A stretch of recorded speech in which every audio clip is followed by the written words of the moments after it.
Well, hello there, everyone. It's been a little bit of a bit since we've had a proper in-season episode here. But as the title says, a new semester is starting to begin, and we here on the podcast are back to talk about all things collegiate Splatoon. I am Krona. With me tonight is our lovely as ever DRF. Hi, I have returned from my long slumber that lasted 2 months. I think everyone needed that slumber after such an impactful and exciting end to the circuit that we had there. Not long enough. True. I guess we're back. If y'all insist. We had to drag into the staff meetings over break, to be fair. But yeah, we are back here. A new season and semester starting, with entrance exam having happened last Saturday, yes. And then league signups are currently active. So we are in the glorious preseason leading up to at least CCA League Season 6 right now. So there's a bunch of stuff to talk about. Some notable roster changes, some results from entrance exam, and some great stuff about just the entirety of the collegiate Splatoon scene here. So without further ado, let's just kind of get into it, go through our quick few CCA announcements, and then talk about some of the exciting results coming out of last week's entrance exam. So to start us off, let's first talk about stats submissions. So if you haven't already been aware, the stats bot is no longer working, unfortunate. So that means for the foreseeable future, as in entrance exam 5, yes, already ripped to the stats bot, we're asking teams to do manual stat submissions for the matches they've played. So to do this, Hoken has graciously provided both a spreadsheet and a video explanation on how to exactly go through the process to make it as painless on both the users and our lovely staff's perspectives on how to upload these stats. So I believe these resources should be available in the stats info channel. If they're not, please just put a message there and ask Hoken. It would be great if teams could do this. We know it's a little bit tedious and such, but we do pride ourselves here on having one of the largest Splatoon match databases here. We would love to continue this train going forward, despite the hiccup with the bot so far. So if you could do that, it'd be lovely. But yeah, DRF. Thanks, Nintendo. That's all I have to say to add on to that. So hopefully, like you said, we'll have other means of collecting stats soon. So we appreciate everyone's collaboration in the meantime. But yeah, to add on to some of the announcements, editor position is open for CCA staff. We are looking for folks that are excited to do some content creation alongside the CCA. We've been wanting to do a lot more exploration in that area, and we're now going to look on to bring an official editor to help on that front. So this, as pertains to all staff positions, everything is on a volunteer basis. So if you are interested and see this as an opportunity maybe to build your portfolio while giving back to the community that you have played in, or has hopefully helped you develop some friendships, this is a great opportunity to do so. So applications for that are in the announcements channel. I will try to grab that real quick and drop it into the... As I try to stretch this out a little bit to pull up the application, I will drop this into the chat right now. Mm-hmm. There we go. I don't know what DRF's been saying. We have been striving to a lot more content and projects here recently. Podcast upgrades, lecture notes, a lot of little small stuff on the back end too. So having any extra hands in the kitchen is always very appreciated. And while you are applying for editor position, there are other opportunities to get more involved with things on the back end. However, that would be your primary goal. So if you're interested, please fill it out. I don't believe, is there a deadline on this, DRF? I actually do not remember. I think it's a soft deadline. Or no. Yeah, there's a deadline. I believe it's the same as the commentator application, which is February 7th. Yes. So if you have any interest in that, submit it as soon as possible, because I believe we are doing some of our prep work here before the league to try to get people onboarded if possible. So the sooner you apply, if you're interested, the better for everyone here. Do you also want to speak a little bit on the commentary application, DRF, quickly? Yeah, I guess since we're in the same vein right now, yes, commentary applications are now open as well. So if you are interested in lending your voice to the CCA coverage for season 6, this is your opportunity to do so. So we will be selecting a handful of new commentators, whether you have experience doing other tournaments or this is your first time commentating, but maybe you have some experience doing like speech and debate and just want to get a little bit more involved in the esports scene. A great chance to do so. Again, all on a volunteer basis, as everything is throughout the Splatoon community. So if you're interested, give it a go. Go ahead and apply, and we'll reach out if we think you will be a good fit. So, with that said, that is also going to be open until February 7th. A lot of ways to get involved with the CCA for this upcoming semester.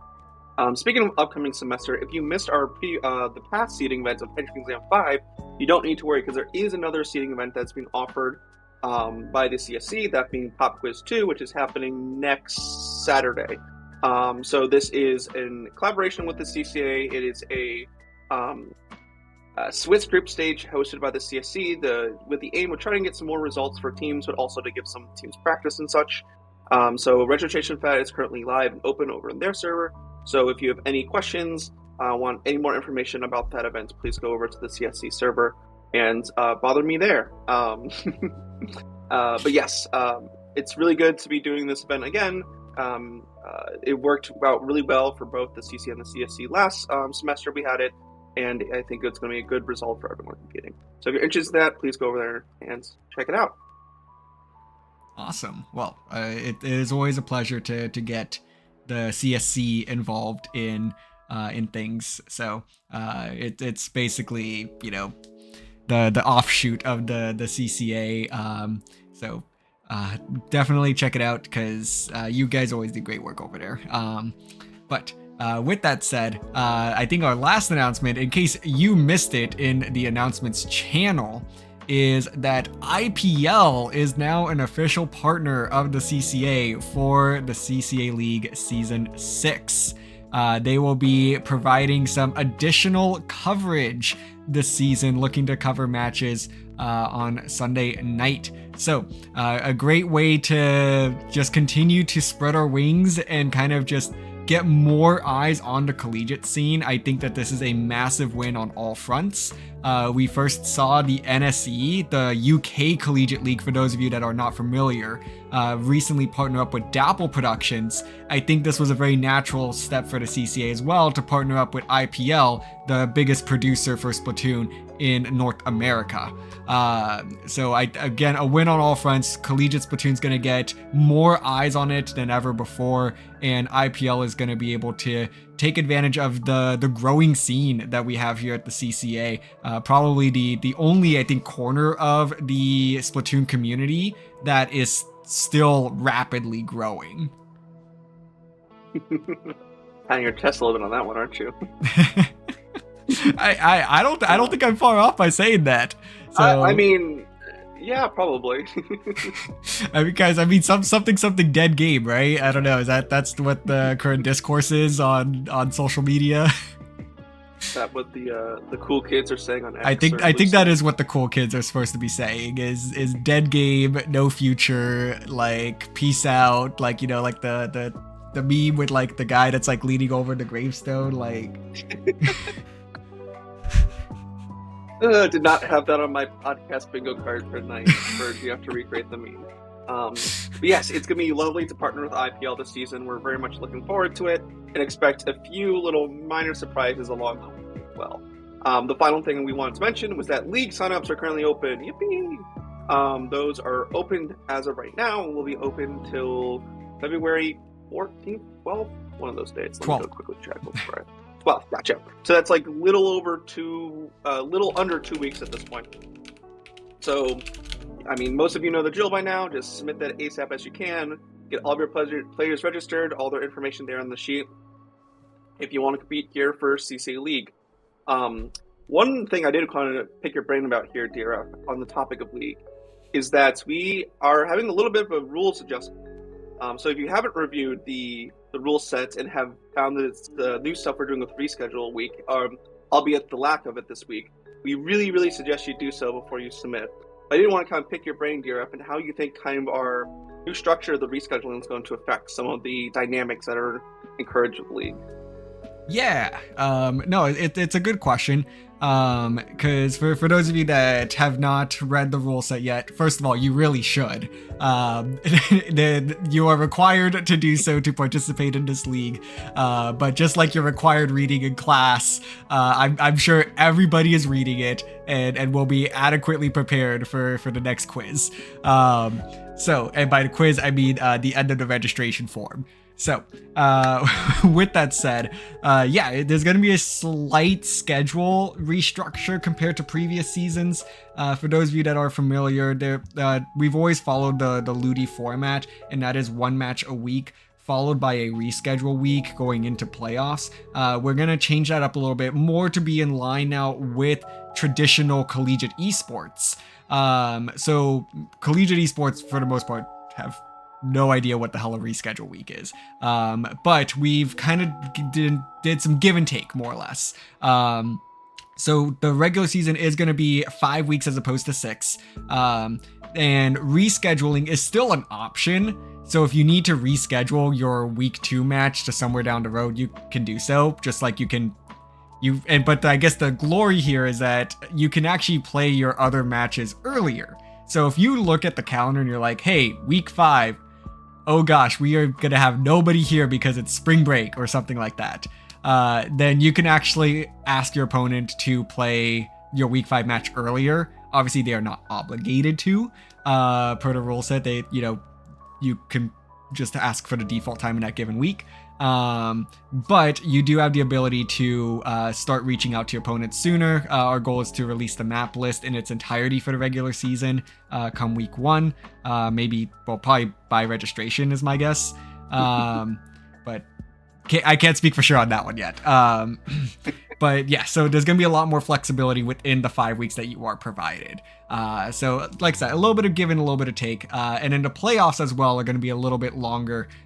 You'll have the 4 weeks to play the 3 matches, and we will be done by the end of April. There is no May shenanigans this year, no graduations, no finals. If you have finals in April, well, I'm sorry, that sucks to suck because your school is pushing it. Yeah, I mean, that's more on you, not on us at that point. That is a skill issue by your school if your finals are in April. But yeah, the changes of the reschedule are definitely going to make it a little bit more interesting to kind of see how things play out this season. But, as long as teams are aware of this, which, again, you really should be, given that you should read the rule set and know default time is kind of, your must at this point. I think it'll be very interesting to see how things play out. But that's your reminder. Please, for the love of God, go sign up for League if you haven't. I do not want to see 70 teams sign up in the last 2 days like has previously happened. Can we please, get on top of that? Make it 80. No! God damn it. You know for a fact that what is going to happen is, I think right now we have 14 or something like that. And registration has been open for, 5 days now? So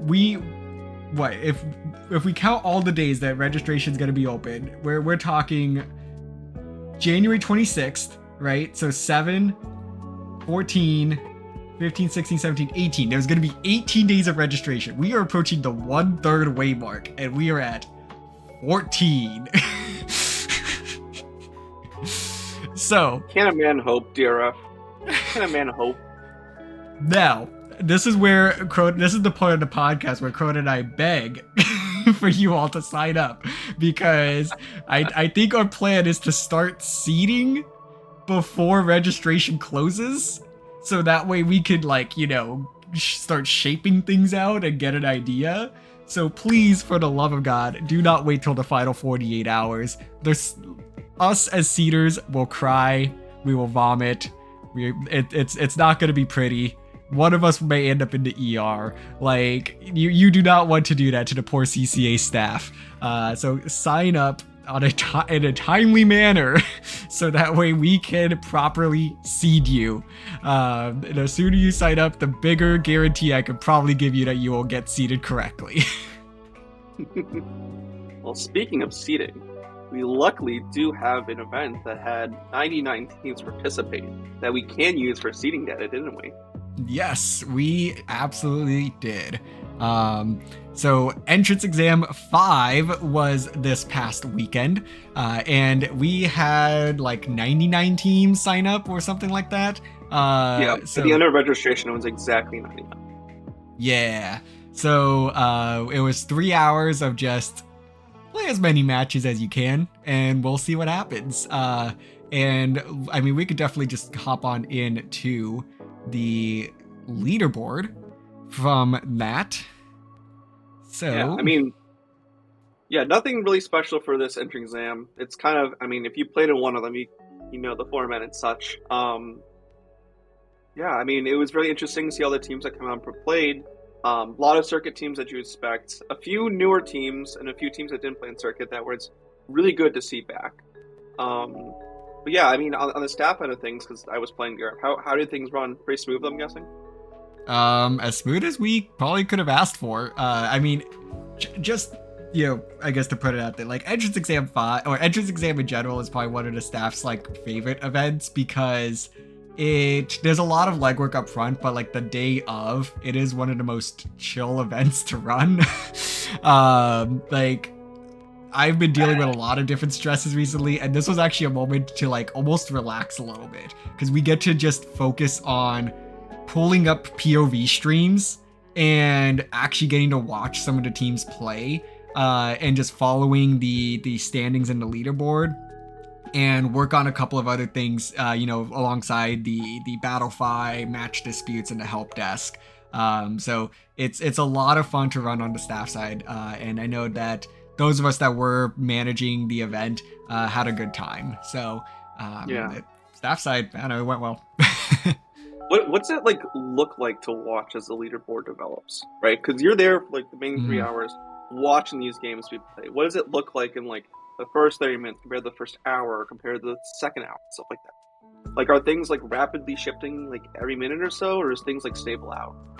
Yeah, no, I think that it's like a lot of just setup up front, like I said. So the 30 minutes leading up to the event is when we're like, oh shoot, we need to like write all of our announcements in advance, so that way we can just kind of hit copy paste. The great thing is we don't need to do round by round announcements. We basically have like a, hey, ladder will start soon, ladder is starting, ladder is ending soon, ladder has ended.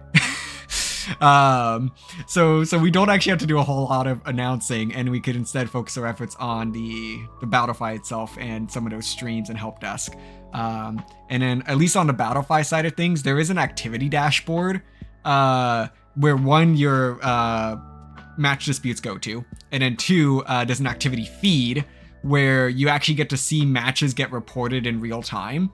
So that's one thing that we keep our eyes on a lot, is the activity feed. So that way you actually get those live updates of like, hey, like VCU just reported a 1-0 score against UCSD or something like that. So that lets us know that, okay, these two teams are playing. They just finished their first game, which is also another reason why you should report as you go along and not just at the very end. So that way we could build up some anticipation on the staff side. And then one more kind of final mini interview question I have here, because honestly, I'm just curious. How long does it usually take like the top 10 to converge like to what they'll be at the end of the event? Is it like first half of the event, first 2 hours, last 30 minutes? Yeah. I would say we have a pretty good idea of what our top 10 is going to be by maybe just over the halfway mark. You start to see some clear separation. Obviously, you get teams that get unfortunate schedules, so that's something we definitely keep a close eye on as well. Like I think, who was it? Might have been the Splatlanders. I know there was one team that had a pretty rough schedule, and we definitely were like, yikes, like, that's a little rough, but it is what it is. Yeah. Exam is so volatile what the teams will just throw at you sometimes. But I mean, that's the great thing with this event format. Like, yes, we declare a winner, like Death Roll won the event, if you want to say. 2 times in a row now. Did Death Roll actually win it for entrance exam 4?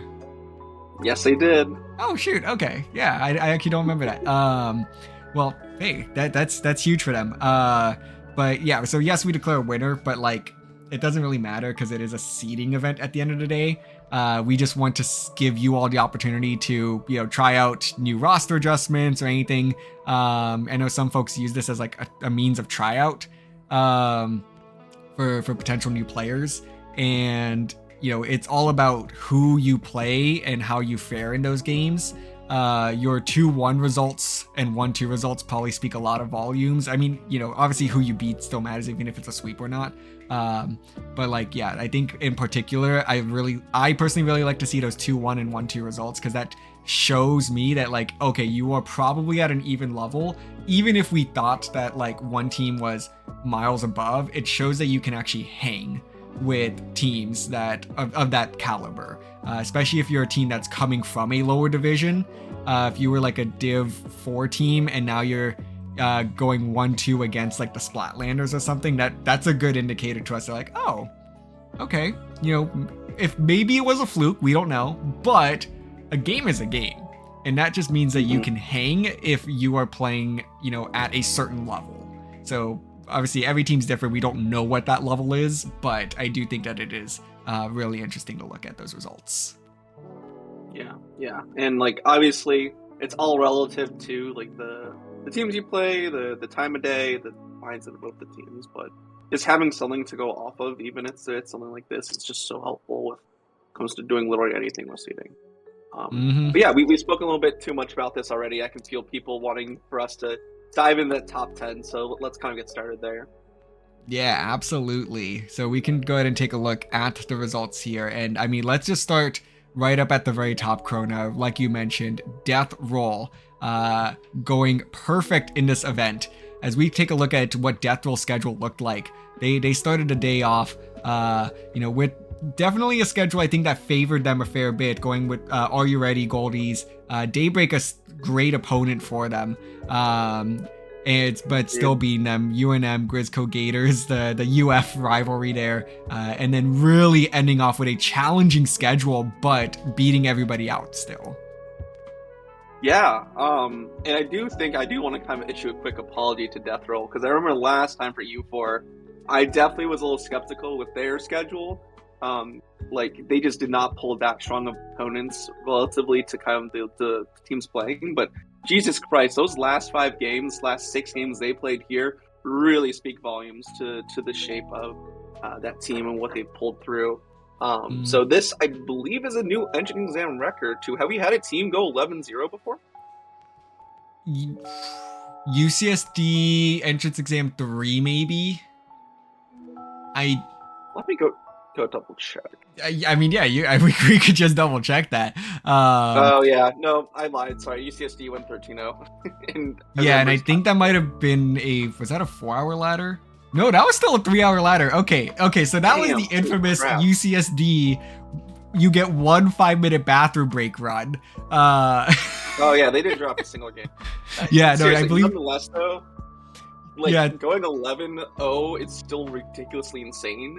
And like, I think they dropped 2 games that entire day too. Death Roll. I know one was against Daybreak, if I remember the first time they played. I want to say yes as well. I'm surprised that this view of it is not actually giving us the formal results. But they did drop a game to Daybreak and a game to Towson. So yeah, which, if you look at the schedule, you would probably be more inclined to think that either GMU, UCSD, or Splatlanders were the ones to take games off of them. But it was actually Towson and Daybreak. So, again, I don't know if that's to speak to, where Death Roll is at, if there's still a little bit of inconsistencies that they're working out, or if Towson and Daybreak are really knocking out the door as well. I mean, we're talking about our runners up from the circuit, right, with Death Roll. So I think they're gonna be a very big presence in season 6. But I think the other thing to note here as well with Death Roll is that they have a new addition to the team this semester. None other than Henlo, who has, I believe, won a number of weeklies in the past. is a new roster addition to the season. So that's going to be someone to really keep an eye out for. But again, when you introduce new players, and especially players that are of varying abilities and experience, you're going to have some of those inconsistencies. And I think they're going to be able to figure it out a bit better than others, just given the sheer talent that's on this roster. But I do think that they're going to be one of the teams to watch out for. Yeah, certainly. I love to watch University of Florida's teams do well. Death Roll has constantly been one of those teams that has always just stuck out of my mind with their performance. And the first team we actually interviewed here on the podcast as well. That is true. So it is always amazing to see this team pushing and winning, and I think this is just an absolutely amazing boost of confidence for them as they go into the season. So I mean, I think all eyes are going to be on them this season, but after what they did for Circuit and what they did here, I think they're going to put on quite a show for all of us. Absolutely. Well, I mean, that's Death Roll. So we already know who they are. They made their name heard, I mean, really over the past 1.5 years. But let's go ahead and talk about our reigning circuit champions. That is going to be none other than the VCU Big Fat Sea Cows, who went 9-1 in this entrance exam, only losing to the Splatlanders, our favorite upsetting team that will just come out of the woods and knock off the best teams there are. So taking a look at their schedule, though, I think notably the 2 wins over CSULB Gold, TAMU Maroon, a little Grizz Co-workers Union here, and then USF Gold and Octos and Squids United. So not a bad schedule at all for the Big Fat Sea Cows. I think this is a great way for them to work their way back into the collegiate mindset after having a couple months off following their circuit victory.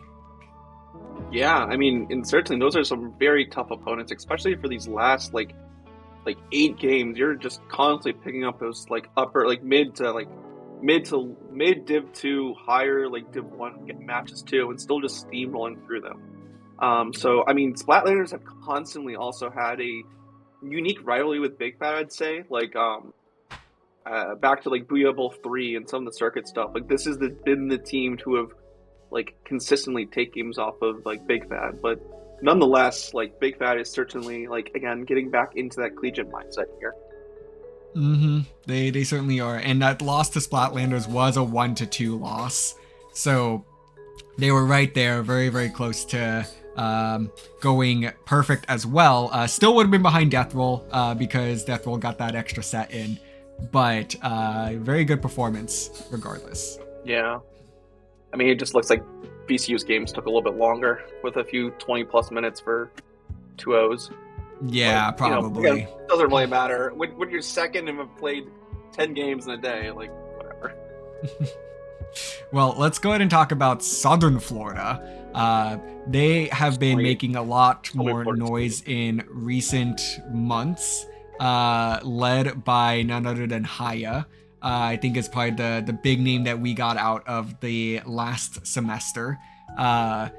It was, a little bit of a, I don't want to say a slow start. I think these were teams that, if you kind of saw the matchup, you just instantly knew that USF should be favored going into these. And then they start getting a little bit of tougher matchups here, facing off against, Drexel, VCU, and UCSD. Big wins here over UCSD and Drexel. I know Drexel, was really keeping up with them. I think I would have probably favored Drexel just a little bit more going into this matchup on paper, but they get the win there. So a couple of big pickups there for Southern Florida. Yeah, I mean, not even dropping your first game until what, 2 hours in, and then losing 2 to Big Fat, and then coming back for 2-1 victories. Yeah, I mean, that's fantastic. I mean, you did say they're off a little bit slow start, but I see Oklahoma here. I know that Oklahoma's been constantly one of those Guardian Div 1 teams too, so to pull a 2-0 over them is fantastic. Well, but yeah, it's really good to see them again, hit the ground running after such strong circuit performances. While Haya has definitely added to their kind of entire team environments, talking with Anchor and some of the other folks, they really have grown as a team and as a competitive environment as well. So to see them slowly starting to kind of improve their play, to step into a more dominant role here within the CCA is fantastic to see. Oh, certainly. So Southern Florida, they're going to be another team that I think is going to be a lot of fun to follow. Ultimately, who they're going to be matched up against, I think is going to be a big part of their story going into season 6, because I think they're going to be able to hang with a lot of these top teams, but they are still a little bit inconsistent. So, and that's okay. I think they spent all of the fall semester really just trying to find their footing. They know that they can play with some of these big dogs. Now it's time for them to prove that they are one themselves. Yeah, and I'll throw it here too. Again, we've only seen this South Florida roster in more of a tight match environment, playing these like best of 3s, best of 5s. But it's league season, baby. We're playing best of 7s. This is where the having the endurance and the mindset and just the team synergy comes really into play and makes a very impactful difference. So again, it's going to be very interesting to see them adapt to this new style of play and see how their changes over, since the summer have just affected them and will push them forward. Absolutely. Well, let's go ahead and jump over to our 4th place team, and that is UCSD Esports Gold, who started out pretty strong here. A bit of a favorable schedule. Obviously getting the Octos and Squids United Scarlet team in round 1. Definitely a tough early draw, but they get business taken care of and ride that momentum through a good collection of Div 2, Div 3, Div 4 teams before having a very tough back 4. The final 4 sets here definitely shook UCSD up a little bit. I mean, the big win over the UCF Knights, ever since getting that win in season 5 of the CCA League, UCSD has not looked back against the UCF Knights. They just needed to taste victory once against them, and they have now made it a regular routine for them to go out and challenge UCF and come home with victories time and time again. But the losses against Death Roll and Southern Florida are fairly notable here. UCSD, still a really strong team. They did get swept by Death Roll, and they split the series with USF Gold, taking the 1-2 there. So it's having a little bit of rough time with the other Florida schools. They figured out Central Florida, but now they need to figure out the rest of Florida. Yeah. What honestly surprises me the most, and I definitely want to follow up to, because I did want to talk about this team at some point later, was they dropped a game to RIT White Bronze. And RIT has been a very interesting program to follow develop these last semester, and I'm very curious onto how that exactly went down. But yeah, UCSD, they've had, as you mentioned previously on the show, they've had a stronger entry exam performance, having that record. But still, this is a great performance nonetheless. Only dropping 2 games, one to the team that went undefeated, and then just losing your last match 1-2. Okay, you've been playing for 2 hours and 50 minutes at that point. Everyone's got to be tired. So exactly, and I think that one of the interesting things that's might be part of the storyline for UCSD coming into this season is name recognition, where the teams that we've talked about so far, Death Roll and Southern Florida and VCU to an extent, a lot of these players or a lot of these teams have, these big name players that have established their identities within the mid and high level scenes, prior to jumping into the CCA. And that's what's kind of, thrust them into the forefront of conversation here on the collegiate side. With UCSD, and I think VCU is kind of in the middle of these two here, but with UCSD, I think the interesting thing is that they just had 2 of their players low ink banned. Just like within the last 2 months. Kazame winning in December and Nerdy Adam winning this past low ink in January. Prior to that, this was one of the few teams in all of Div 1 that had every player on the roster eligible for low ink. And I think that really has something to say about how this team is much more about, team synergy and their team identity than having a big name that's going to help lead the charge. So it's a really, really interesting thing to think about, as now the UCSD individual players I think are going to start getting a lot of that recognition, as Nerdy Adam has already gotten, and I think to an extent Kazame, probably not to the same extent as Adam has, but I think it's going to be something to keep an eye out for, as this is a very unique team in the current state of collegiate Splatoon. Yeah, I definitely see where you're coming from. I think I disagree a little bit on how much you're putting weight onto some of those aces from the other team. I think it's a little bit more just those environments are very good. You have like collegiate born players with a good like upper, mid-level, top-level player who just accelerates them.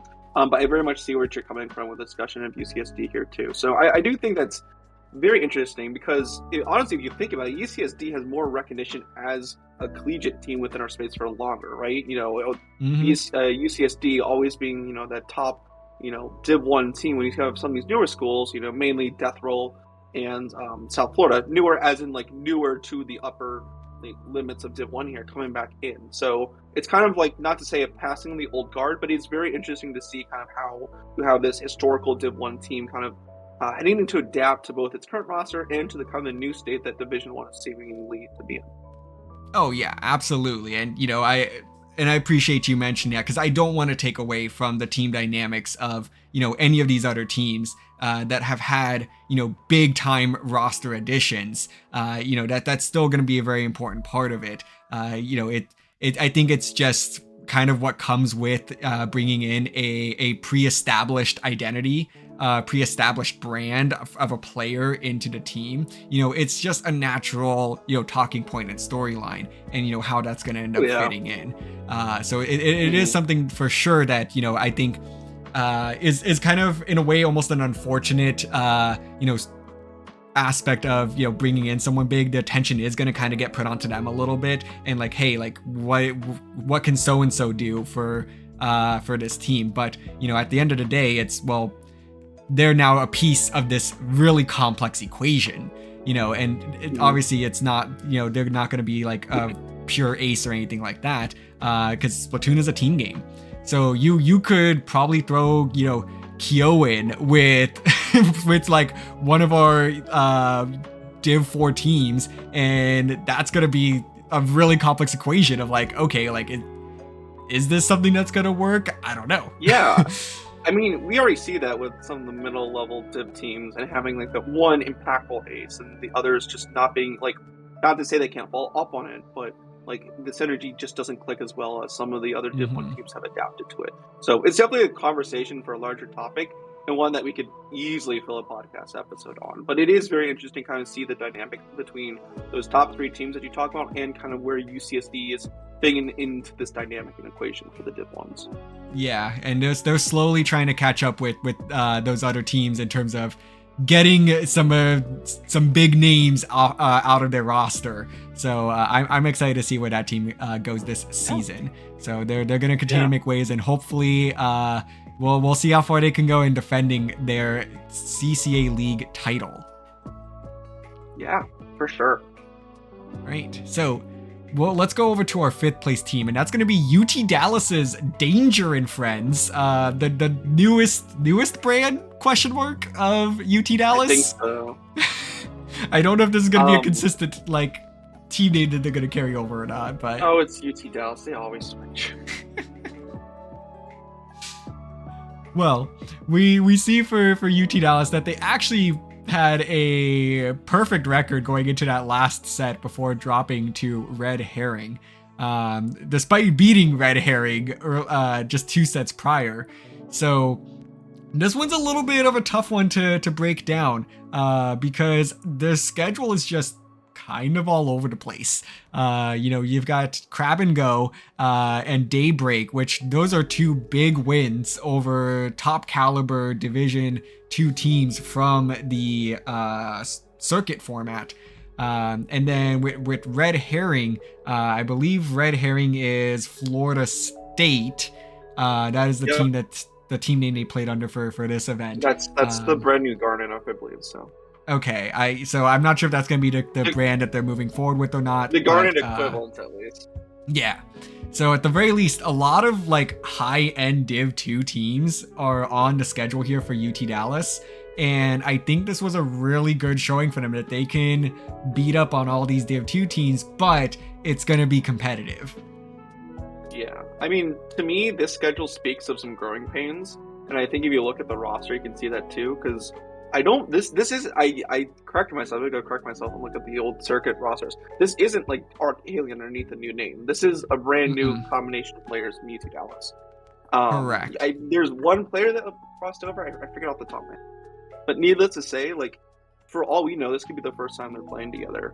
And having such great results from this, like, it really speaks volumes to the skill they have there, but also does show that they need to figure things out a little bit more before they can start contending with those like top dog Div 1 teams and such. But it's a very, very good start. You know, like getting some good games off of Florida, FSU, UNCG, Austin as well. I mean, it's just kind of the classic, where Dallas is supposed to be and such. Yeah, I think that's a good way of putting it. Dallas showed us that Dallas is still Dallas. Yeah. So you're right in that group where they are ready to beat up on those teams that are next in line to be the top dogs. So this should be a fun group to sort of watch. I mean, you could realistically just make a league division out of the groups, the teams that are here, Red Herring, Surging Sea, Daybreak, Crab and Go, and then Danger and Friends, of course. I mean, just those 5 alone, I think would be hyper competitive. Yeah, I mean, again, we love to see these 2-1s, so that means things are close, and it means it's going to be some fantastic storylines and just fantastic games from all. So yeah, it's definitely going to be good to see kind of where they end up here with the league.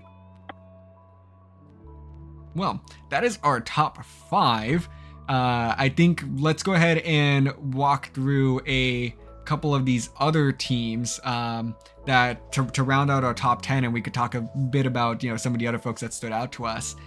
So let's quickly jump into Splatlanders, who I guess effectively tied for 5th here, with same record as UT Dallas. The loss against Death Roll at the very end kind of pushing them down the leaderboard, but some solid wins here against Knights Academy and VCU Big Fat Sea Cows. Definitely the big win for Splatlanders. Yeah, no, I mean, Splatlanders always been a show. They're fantastic to watch and such, and have such interesting comps.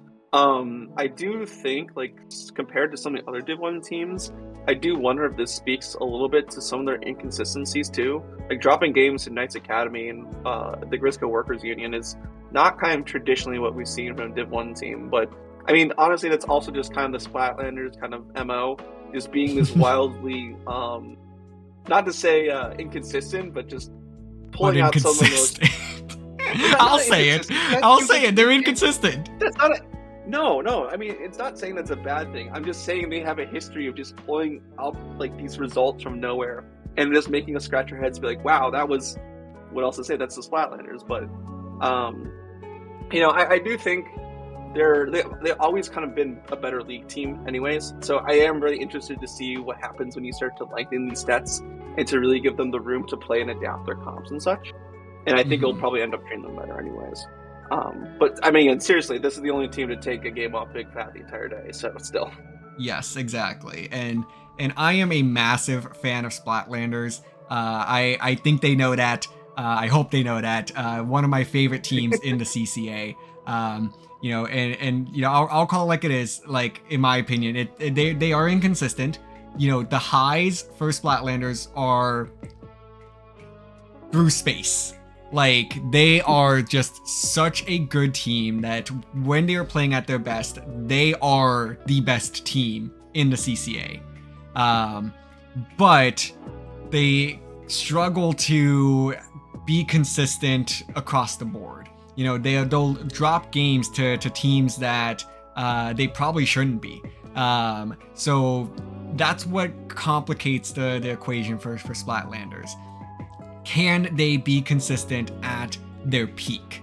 And if they can do that, I think they can make a run here in the league. I agree. I think they are going to be a better league team than they will in the circuit. But of course, that remains to be seen. But I think it's the hard thing with Splatlanders is like, in my head, I see it going one of two ways. They're either going to like go through the league and they're going to like finish 4-1 and, be one of these notable teams that's going into the playoffs like, okay, they've got a legitimate shot here, or they're gonna go like 2-3 and just miss out on the playoffs due to some tiebreaker shenanigans. And I don't see an in between.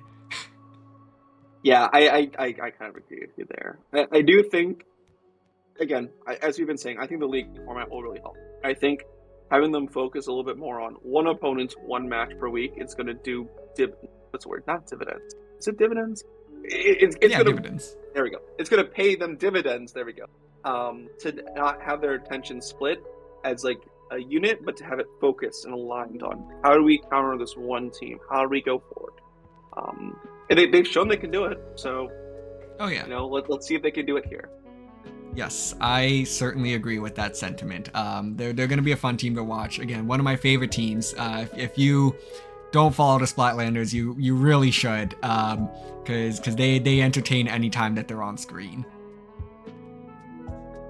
All right, let's go ahead and jump over now to our seventh team. That's going to be Red Herring out of Florida State.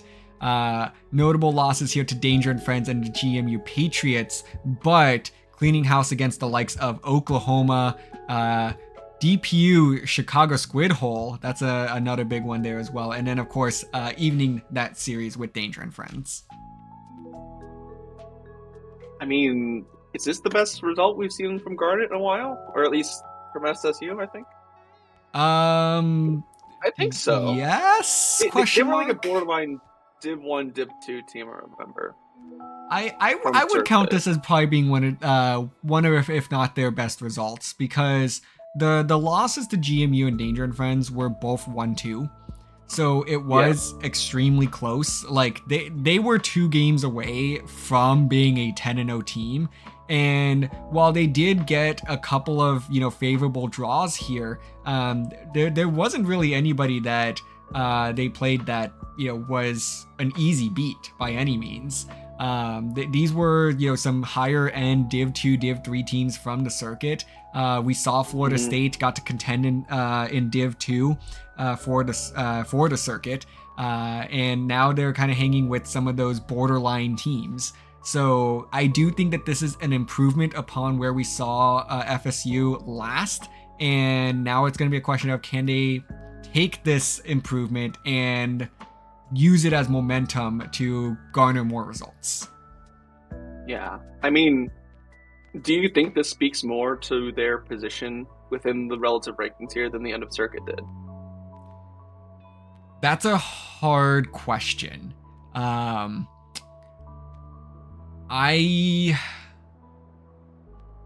entrance exam is supposed to be the most recent data for us to collect on these teams, and 2 months is still a fairly large difference. But I don't think that 2 months, especially with no dedicated collegiate competition, is enough to like move the needle in a significant way. But it's tough. I do think that they actually, if any team on here moved the needle, it's going to be them with this result. So I do think that they had the most gained by playing last Saturday. I think I'd agree with that assessment. I think I want to see more from them, though. I mean, if they're looking for something to do next Saturday, I'd very much like to see how they play against PSU and folks. But I am optimistic with kind of how they're putting themselves out here. I just think I want to see them take a little bit more from the bigger one. Like Danger and Friends, GMU, Chicago Squid Hole are good wins in games, like 2-1 games and such. But like we really haven't seen them really be pushed to the full breaking point yet. I would like to kind of see where that lies. I agree. So, well, we'll see where this team goes, but it is a promising start to the semester for Florida State. Right, let's go ahead and jump on over to our 8th place team, which is the UCF Knights Academy. So not the UCF Knights, it's Knights Academy. So yeah, I believe Knights finished like 13th or something. Yes, the Knights did get a little bit of rough schedule, and I don't think played a whole lot. Yeah, Knights got the Academy got one more game, or 2 more games. Yeah, which definitely pushed them over here. Yes, that seems to be the case. So with Knights Academy, definitely started off with a schedule that's kind of again all over the place. You get a couple of those Div 4 contenders from the circuit in Octos and Squids United Grey and the Llamas. Before hitting the wall that was Splatlanders and then losing to Scarlet as well. But putting a lot of these higher end Div 3 teams in their place. So they kind of got sandwiched between some teams that we definitely know are lower division than them, and then teams that are definitely a division above them. So a solid overall performance for Knights Academy. I definitely think the schedule kind of played with them a little bit. Taking a game off Splatlanders is fantastic, and then dropping a game to Golden Barracudas. I think that is a very good summary of like where this Knights Academy team is. Yeah, I mean, again, we kind of spoke on this with the FSU team, but I do think they're kind of still at the same place they were at post-circuit, and I do think that these results kind of speak to that. I mean, it also kind of just speaks to the dominance of like Scarlet too, which we'll get to in a few minutes, with them being the 10th place team. But Scarlet has consistently come up here a few times, and has pushed some teams a little bit pretty far. But yeah, a really good showcase for them. I believe they've gone through some roster changes too, so it's good to kind of see them figure out where they're supposed to be and not deviating too much from where the needle was post-circuit. Agreed.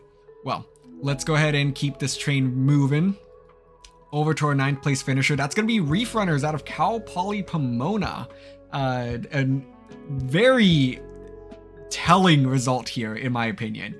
Obviously you get a couple of the new teams with the Bentley Sea Strikers there, and then Bobblehat Gang dropping set to RIT White Prawns, Death Roll, and USF Gold, but also beating EA UCD Splatoon White, Octos and Squids United Scarlet, and Texas A&M Maroon, and the California Rollers. Reef Runners are such a hard team to evaluate because of this exactly. Like, I'm pretty sure the Reef Runners, every season they've played, have gone either 3-2 or 2-3. I think since season 2 right. It has almost been, I think since season 2, 3 of the 4 seasons they've played have been that final standing, 2-3 or 3-2.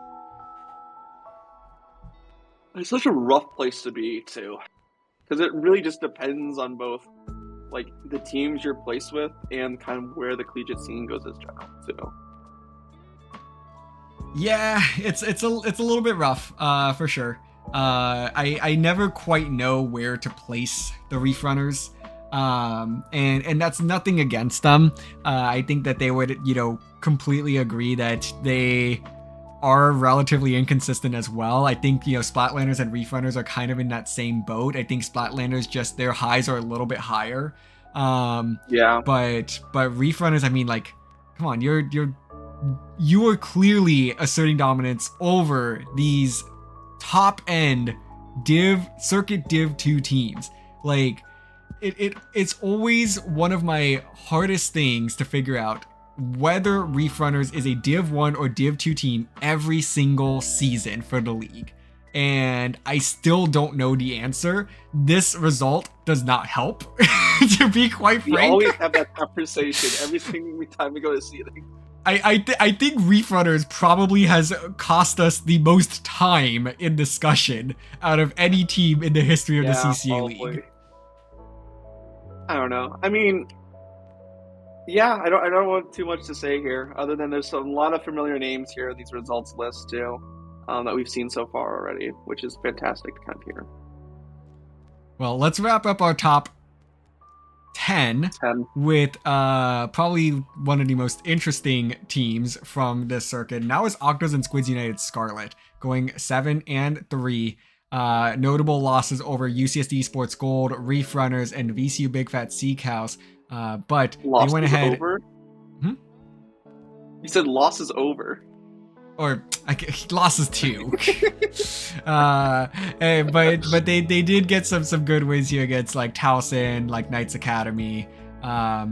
So it's, you know, Octos and Squidzy Knight Scarlet, another team that has some really good highs, but it's kind of just dependent on what version of Scarlet are we getting this season.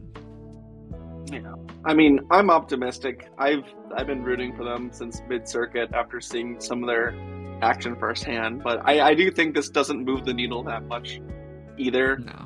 I do think they might have been the top team. They might have been one of the how do I say this? I think they're the team in the top 10 to have played the most other top 10 teams potentially. I see Gold, I see Runners, I see PSU, Knights Academy. 2, 3, 4. 1, 2. Yeah, they played 4 top 10 teams. That's a good question. We should have been keeping track this whole time.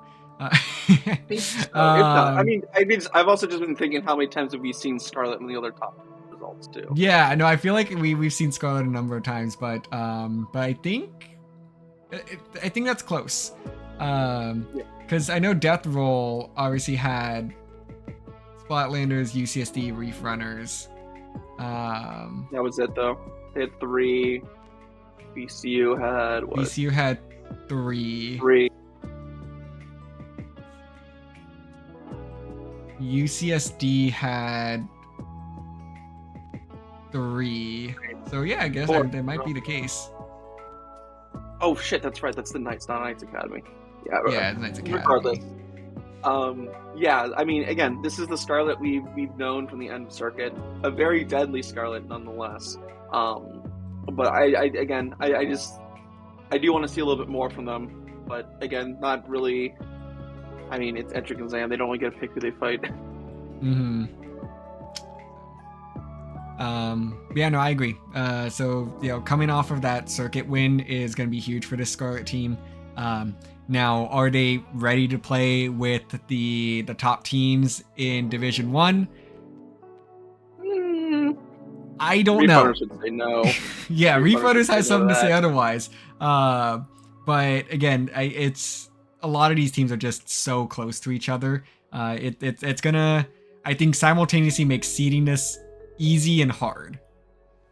Yeah, I mean, but like, can they still hang? Like, is it worth putting them still with the Div 2 teams when they 2-0 Towson with no sweat? Yeah. So again, it's a lot of the great thing about entrance exam is that we get a lot of questions answered, but then we also get presented with a lot of new questions. And like I don't think anyone envies our jobs as seeders to try to figure out what the answers to these brand new questions are, and we have to answer them in like a 2-week turnaround of like, you know, where are all these teams in their current state. You know, we're really just getting a snapshot of things. So it's a puzzle. It's a puzzle. Yeah. One that it's never fun to solve. Yeah, but with that said, that is our top 10. But Krona, I do want to open the floor to, you know, discussion of any other teams that stood out to you outside of the top 10 for their results one way or the other.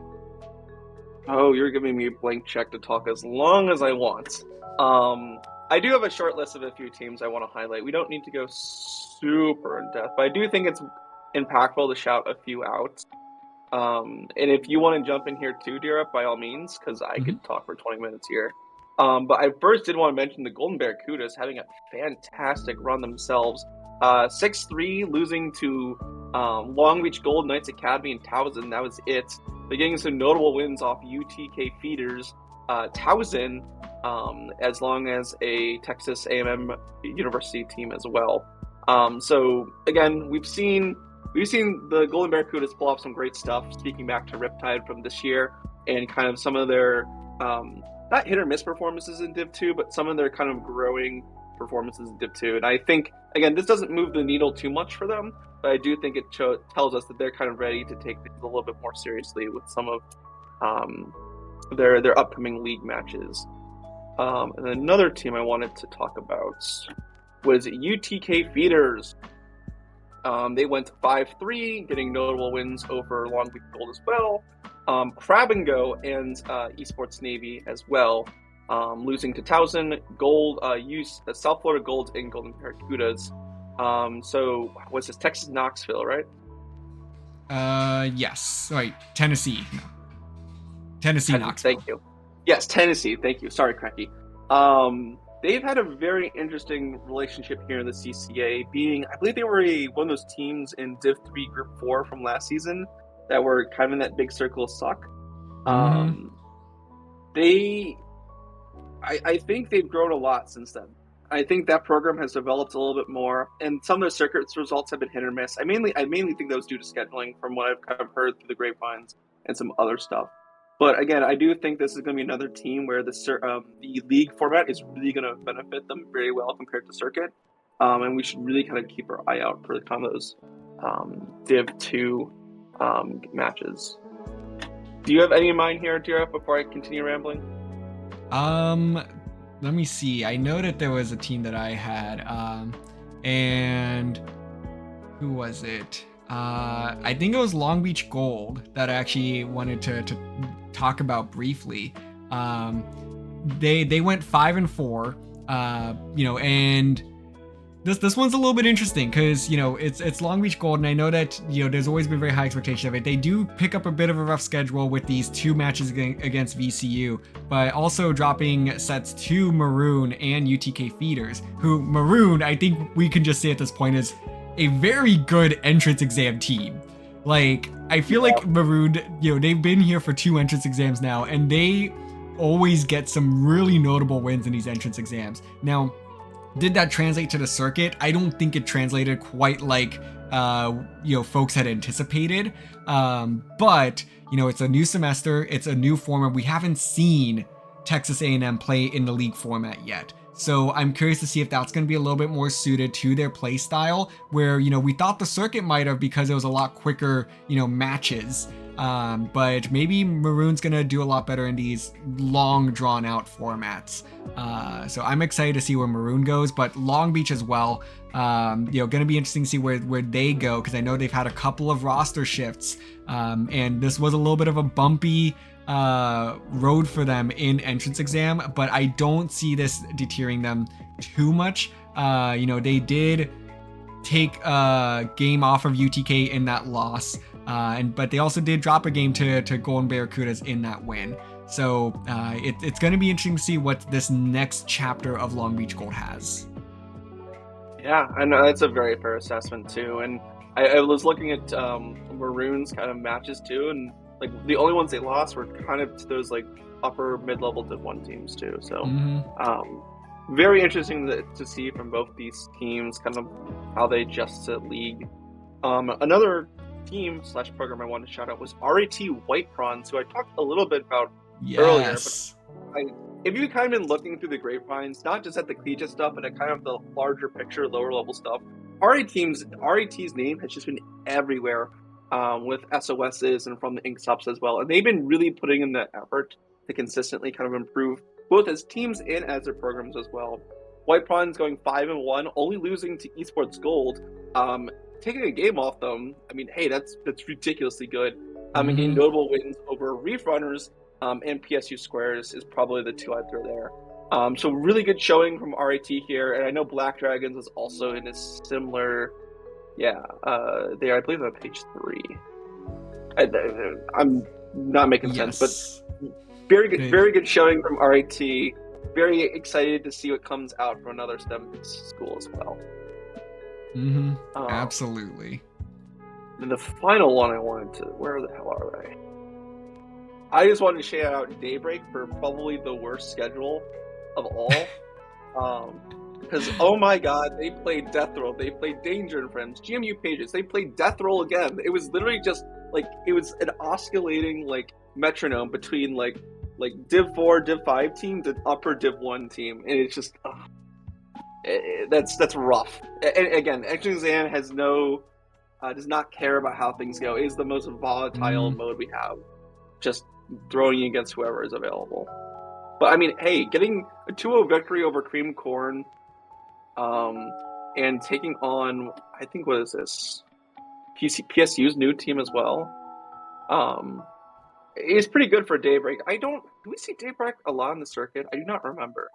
No, they joined in qualifier 5 or something like that. Oh, So they came in at the well, very, very end. so I mean, yeah, it'll be very interesting to see them how they play out this season. They were bottom of Div 1 team last time, right? If I remember correctly. Daybreak has always been a like Div 2 team pretty consistently. Nightfall was the one that had a slight edge on Daybreak, but That's I right. believe Nightfall has not returned in over a year at this point. So That's right. Yeah, Daybreak was in my group last season. Oh my god, I forgot. How did I forget that? That's rough.